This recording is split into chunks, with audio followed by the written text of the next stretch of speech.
കേരളത്തിൽ വീണ്ടും അതിശക്തമായ മഴയ്ക്ക് സാധ്യത. മലപ്പുറം, കണ്ണൂർ ജില്ലകളിൽ ഓറഞ്ച് അലർട്ട് പ്രഖ്യാപിച്ചു. തെക്ക് പടിഞ്ഞാറൻ ബംഗാൾ ഉൾക്കടൽ മുതൽ ലക്ഷദ്വീപ് വരെ തെക്കൻ കേരളം, തെക്കൻ തമിഴ്നാട് വഴി ന്യൂനമർദ്ദ പാത്തി സ്ഥിതി ചെയ്യുന്നു.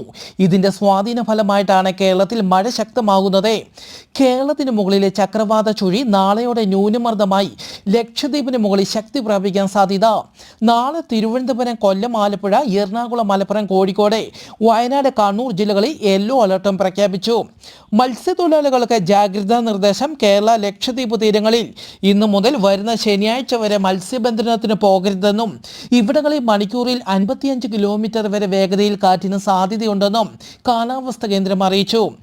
മെക്സിക്കൻ ഉൾക്കടലിൽ രൂപപ്പെട്ട മിൽട്ടൺ ചുഴലിക്കാറ്റ് അതിതീവ്ര ചുഴലിക്കാറ്റായി കാറ്റഗറി 5-ലെത്തി. 2005 ശേഷം മെക്സിക്കൻ ഉൾക്കടലിൽ രൂപപ്പെടുന്ന ഏറ്റവും അതിശക്തമായ ചുഴലിക്കാറ്റാണ് മിൽട്ടൺ. ഈ ചുഴലിക്കാറ്റ് അമേരിക്കയിലെ ഫ്ലോറിഡയിൽ വീശിയടിക്കും. ലക്ഷക്കണക്കിന് ജനങ്ങളെ സുരക്ഷിത കേന്ദ്രങ്ങളിലേക്ക് മാറ്റുന്നു.